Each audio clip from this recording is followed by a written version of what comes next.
Bersama kami, Roy Suryo selaku terlapor dugaan pencemaran nama baik kasus ijazah Jokowi. Ada pula Rifai Kusumanegara selaku pengacara Jokowi.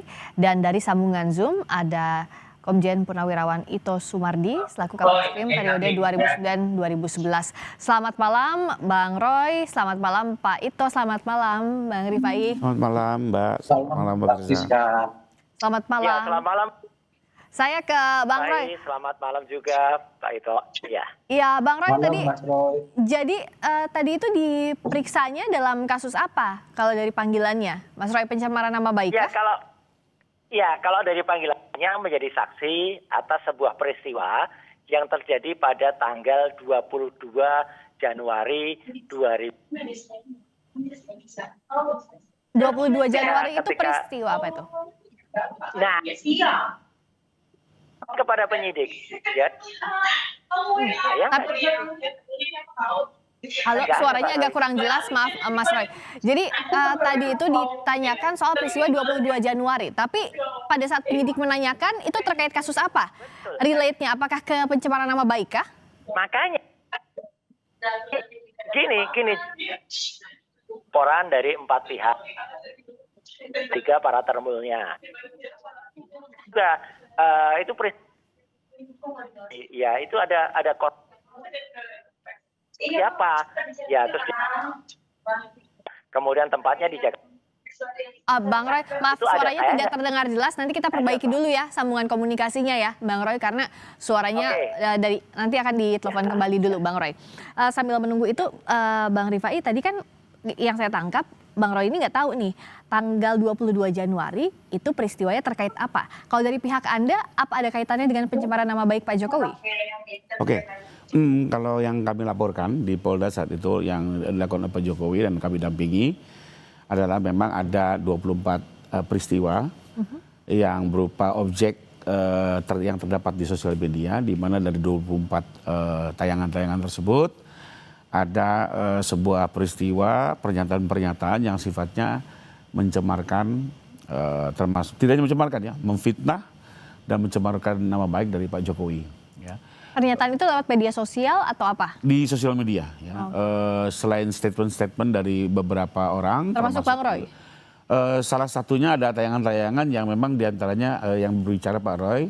Sekalipun memang saat itu kami tidak mendahului ya. Pertama karena kami melakukan asas praduga tidak bersalah. Ya, karena sekarang ini kemajuan teknologi kan seringkali juga orang yang berbicara itu misalnya fake video gitu. Belum tentu yang seharusnya yang bersangkutan gitu, yang sebenarnya. Sehingga waktu itu kami serahkan objek-objek ini diminta untuk diteliti. Intinya yang kami laporkan adalah pertama adanya tayangan di sosial media yang bersifat memfitnah, menuduh Pak Jokowi membuat ijazah palsu dan menggunakan ijazah palsu. Kedua juga mencemarkan nama baik karena pernyataan-pernyataan itu disebarkan di publik ya. Termasuk juga ada perbuatan rekayasa teknologi ya, di mana ada satu tayangan orang yang mengklaim dirinya ahli menggunakan sebuah aplikasi teknologi. Lalu kesimpulannya adalah dari tayangan yang dianggap ijazah itu dinyatakan itu menjadi bukan ijazah Pak Jokowi, bahkan ijazah milik Dul Matno. Kami melaporkan itu karena kami melihat itu fitnah, tidak sebenarnya. Itu pasal 35 UT. Jadi barang siapa melakukan rekayasa yang membuat isinya tidak sebagaimana mestinya. Jadi pihak Anda menuding bahwa itu rekayasa teknologi yang dilakukan pihak Roy Suryo yang seakan-akan itu bukan ijazah Pak Jokowi, begitu ya? Betul. Jadi miliknya Dul Matno. Itu peristiwanya yang kami laporkan dan memang itu ada diatur di pasal 35. Kedua juga ada di pasal 32 yaitu menggunakan data elektronik tanpa izin. Di mana tayangan ijazah itu dilakukan pengurangan, pemotongan dan segala macamnya dengan tujuan akhir adalah menyatakan itu tidak asli gitu ya. Nah, karena memang semua itu diatur di Undang-Undang ITE, maka kami laporkan peristiwa-peristiwa itu dan pasal itu juga memang diatur di Undang-Undang ITE. Tapi jadi 22 Januari itu terkait yang video ya, video sosial media? Ya, seluruh video. Jadi sebenarnya kalau peristiwa video itu kan bermacam-macam ya, tanggalnya banyak sekali. Tapi dikumpulkannya itu 22 Januari? Dikumpulkan dan dilihat oleh Pak Jokowi. Oke. Karena kan kalau bicara delik aduan kan memang harus ada korelasi antara perbuatan dengan korban yang merasa dirugikan. Iya, jadi bukan berarti tempus videonya 22 Januari ya, tapi 22 Januari itu buktinya dilihat oleh Pak Jokowi. Dilihat oleh Pak Jokowi dan beliau merasa dirugikan. Oke, nah sambil kita menunggu Mas Roy yang tampaknya masih belum terhubung, saya ke Pak Ito lagi. Pak Ito, kasus ini kan masih sampai sekarang sudah naik penyidikan, tapi belum ada tersangkanya. Menurut Pak Ito, apa yang jadi kendala ya? Apakah tadi bukti-bukti yang diajukan oleh Bang Rifai dan kawan-kawan dari pihak Pak Jokowi belum sekuat itu untuk menetapkan siapa tersangkanya? Iya, baik Mbak Rizka. Yang pertama, kita perlu pahami dulu bahwa dalam kasus ya, peristiwa itu ada yang tertangkap tangan, ada juga yang tidak tertangkap tangan.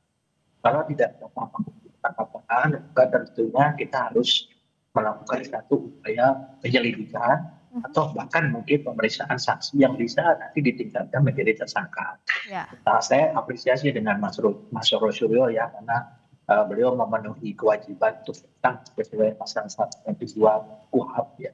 Itu kan kewenangan penyidik ayat 1 diatur untuk memanggil, memeriksa seseorang, dan ayat 2-nya itu kewajiban bagi seseorang itu untuk memenuhi. Ya, karena ini sifatnya polistisia ya, memiliki kekuatan hukum yang besar. Kalau nanti mau jalan yang bersangkutan saya tidak memenuhi, bisa disangkakan pasal 224. Tapi kemudian sebetulnya ada upaya hukum, tadi disampaikan oleh Mas Roy bahwa penyidik tidak profesional. Tentunya di internal itu beliau bisa melaporkan ke Propam. Nanti kalau Propam menganggap bahwa penyidik tidak profesional, maka akan ada tentunya langkah-langkah hukum yang diperbaiki.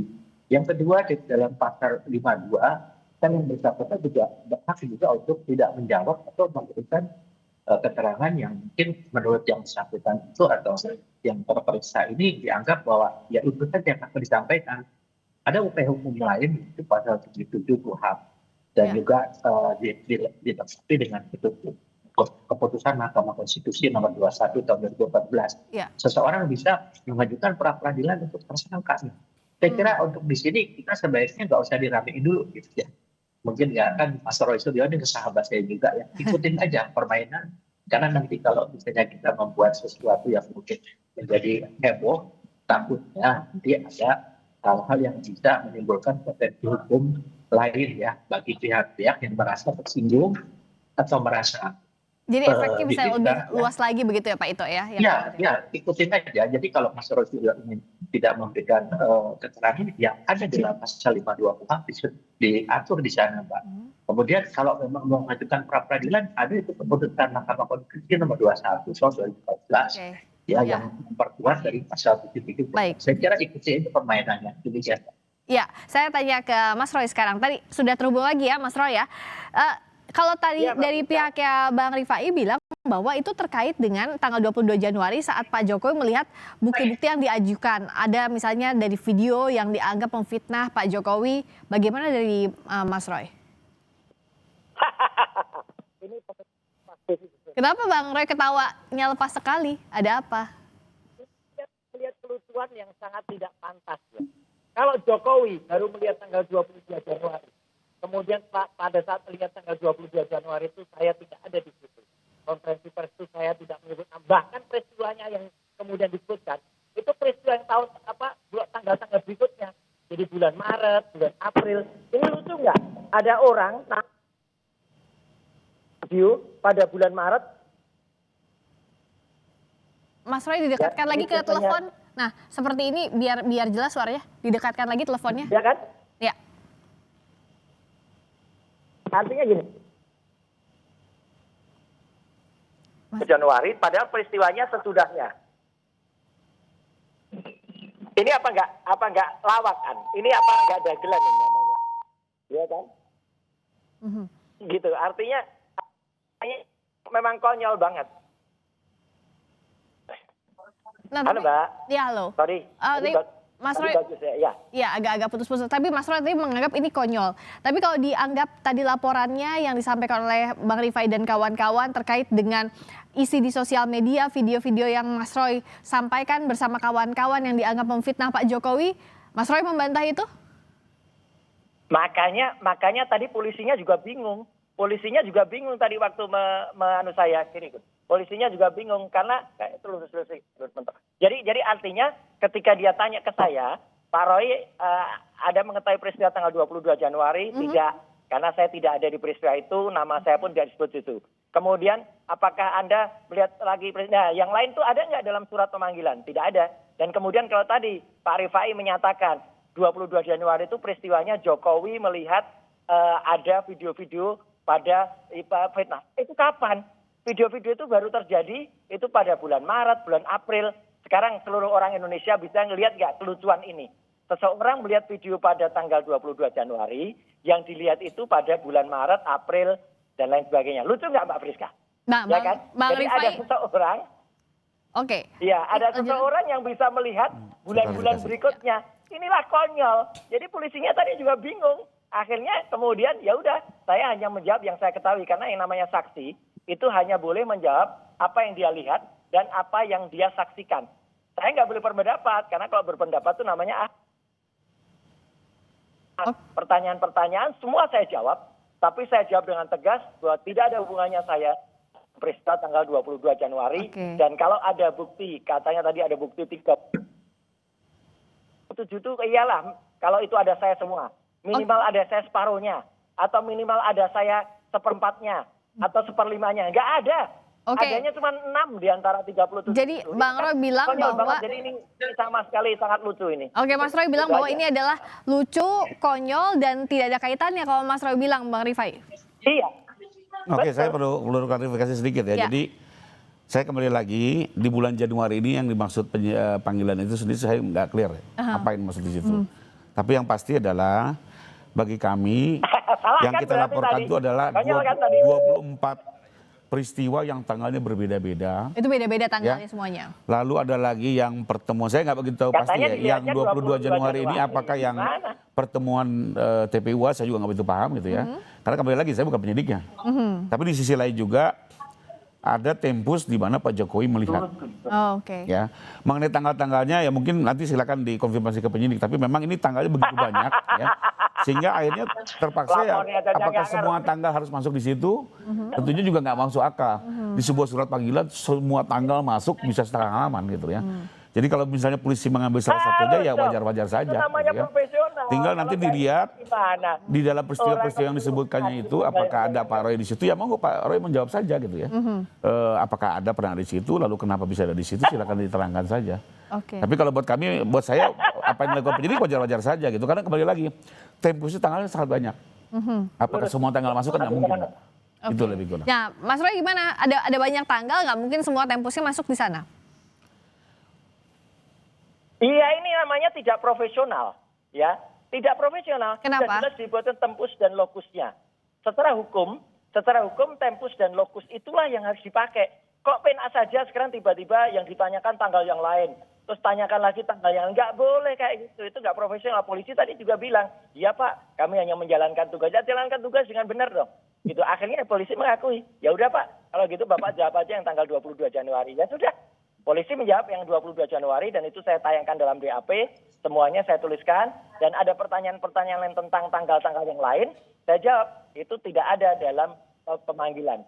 Jadi kalau tidak ada dalam pemanggilan, ya nggak perlu dijawab. Ini juga saya sampaikan ke orang-orang yang lain ya, jangan mau Anda menjawab sesuatu yang tidak ditanyakan, yang tidak Anda ketahui, yang tidak dilihat langsung dan tidak didengar langsung. Jadi itulah makanya tadi saya menjawabnya cepat sekali, gitu loh, meskipun ada beberapa pertanyaan dan beberapa puluh halaman, tapi ya kemudian nyatanya saya selesaikan itu BAP dan kepolisian polisi juga tadi penyidiknya juga puas karena sudah menerima dan banyak belajar dari saya tentang apa yang saya sampaikan soal undang-undang ini gunanya untuk apa, undang-undang ini gunanya untuk apa. Di depan saya jawab itu panjang ya tentang polisi. Dan satu lagi, saya bukan mengaku-ngaku ya gitu. Saya nggak mungkin diundang oleh stasiun TV termasuk juga Kompas ya kalau saya tidak punya kepakaran gitu. Jadi jangan salah ya gitu, dan saya tidak memiliki podcast, saya tidak memiliki akun YouTube, saya juga tidak memiliki akun sosial media. Jadi Mbak Friska, saya tidak punya niat untuk mempublikasikan sesuatu, nggak ada niat saya mempublikasikan.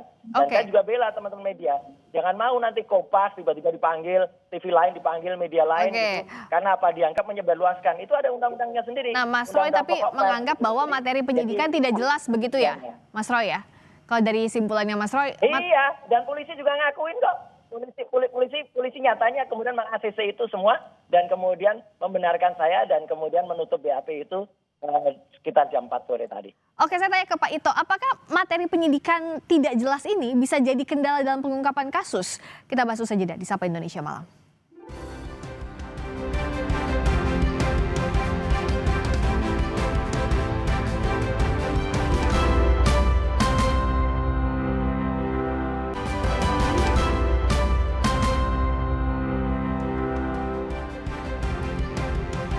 Masih membahas babak panjang kasus ijazah Jokowi, bergabung bersama kami Roy Suryo selaku terlapor dugaan pencemaran nama baik kasus ijazah Jokowi, ada pula Rifai Kusumanegara selaku pengacara Jokowi, dan dari sambungan Zoom ada Pak Ito Sumardi, Kabar Eskrim periode 2009-2011.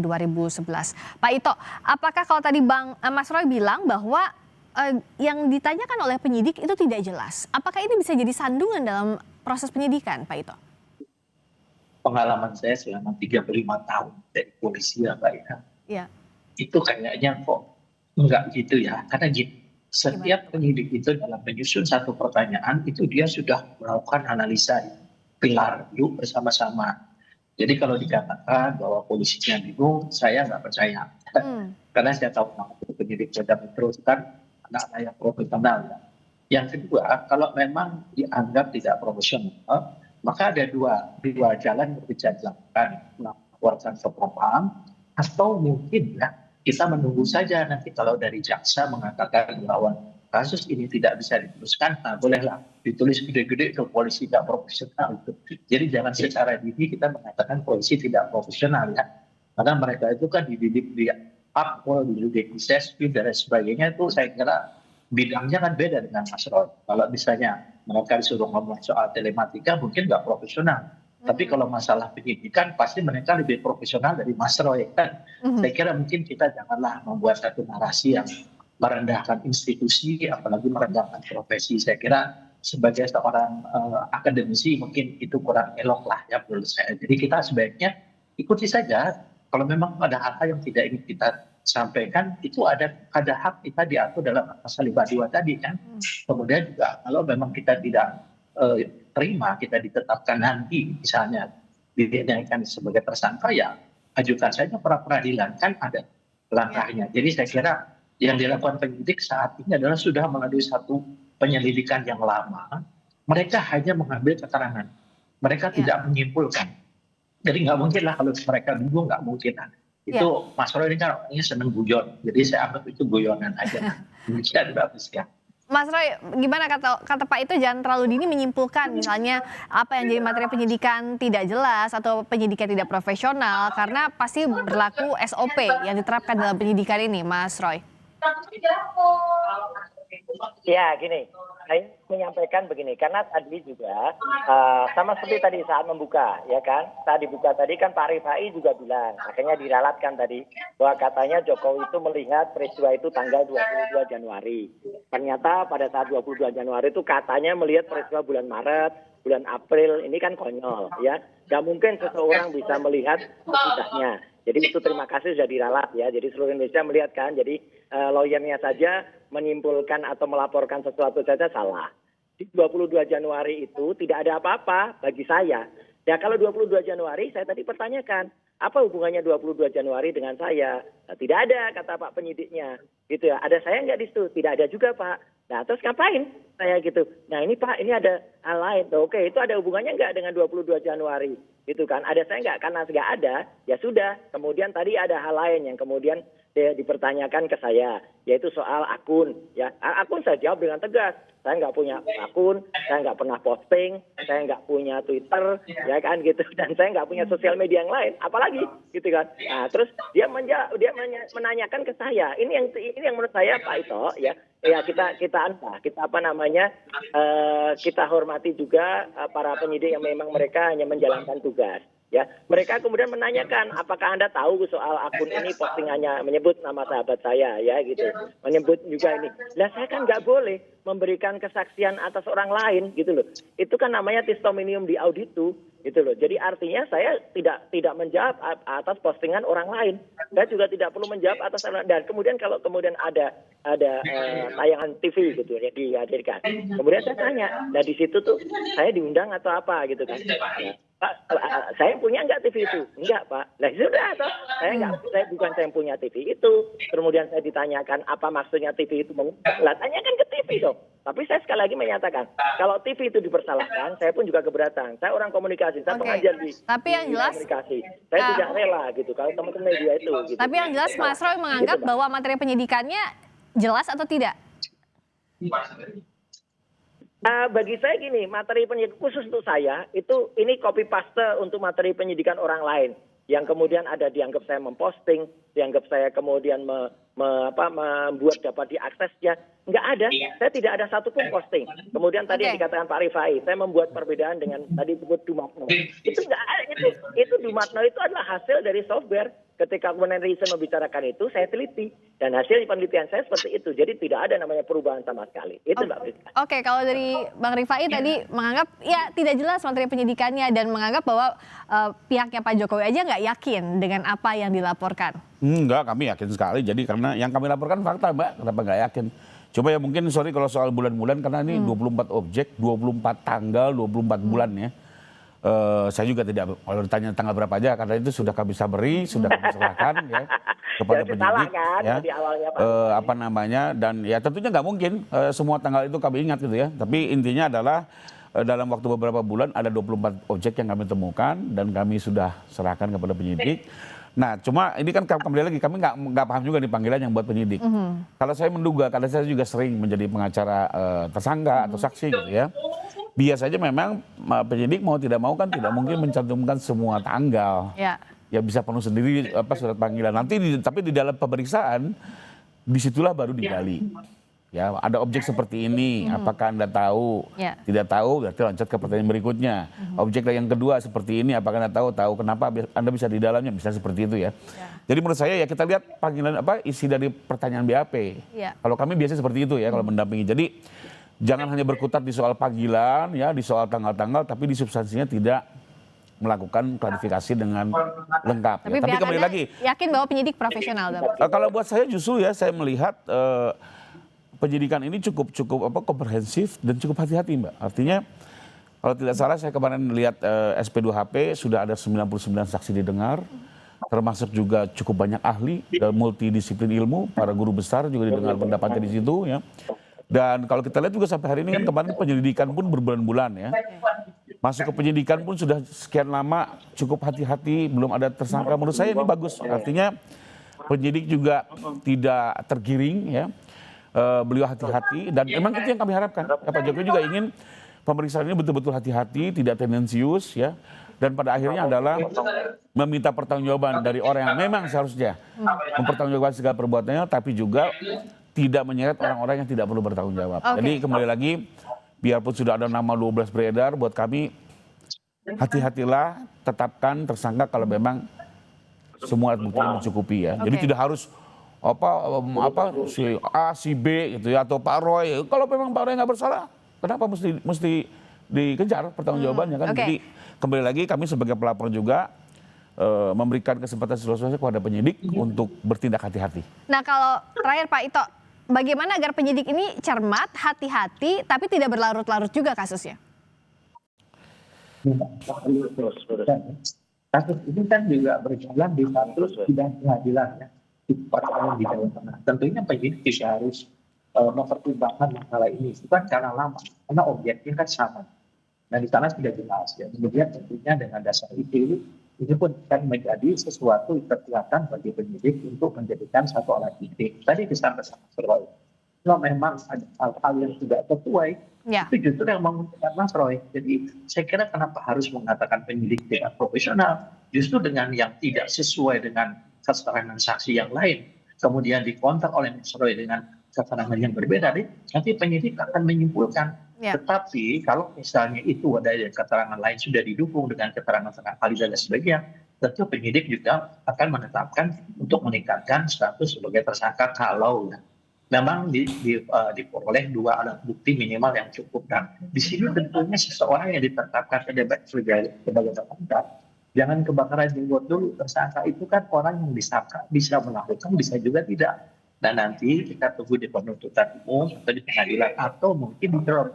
Kalau misalnya keterangan Mas Roy tadi disampaikan ada yang tidak berumpan, ya pasti penyidik akan ngedrop. Karena kalau tidak, ada konsekuensi itu bagi penyidik apabila dari pihak yang ditetapkan sebagai tersangka melakukan upaya hukum, yaitu melalui peradilan. Ya. Saya kira apa yang disampaikan Bang Rifa itu tepat sekali ya, penyidik saat ini sangat hati-hati. Jadi demikian namanya proses ini menunjukkan profesionalisme dan kehati-hatian penyidik. Saya kira percayalah, polisi juga tidak ada intens apa kepada seseorang. Kita bertindak profesional karena juga sudah dikawal oleh Kompolnas ya. Kemarin sudah dikokap dan saya juga tidak datang ya. Ya kita kembalikan saja pada proses hukum. Kita ikuti semuanya. Jadi tidak perlu menilai sesuatu lembaga dengan memberikan sanksi yang merendahkan profesionalisme yang kemudian dikatakan penyidik bingung. Saya sebagai mantan polisi tentunya saya juga sudah nyaman ya. Demikian Bang. Baik, jadi ya ikuti proses hukumnya, semua pihak harus cermat, hati-hati, transparan dan profesional. Ini yang perlu dikawasi. Jadi ini Bang Roy biar clear ya. Jadi 24 peristiwa itu tanggalnya berbeda-beda. Ini saya buka catatan nih sekarang. Oke, tapi singkat-singkat aja. Sementara Pak Jokowi melihat video itu tanggal 26 Maret 2025. Ya, 26 Maret 2025 Pak Jokowi melihat. Ya. Jadi ini biar clear, karena kembali lagi tanggalnya banyak sekali. Saya nggak bisa ingat satu persatu, tapi saya udah buka di catatannya nih. Oke, udah ada catatan ya, clear, Mas Roy? Harus rinci, jangan boleh. Ya gini Mbak, jangan boleh masyarakat tiba-tiba ditanyain tanggal-tanggal yang tidak ada, tiba-tiba dimunculkan.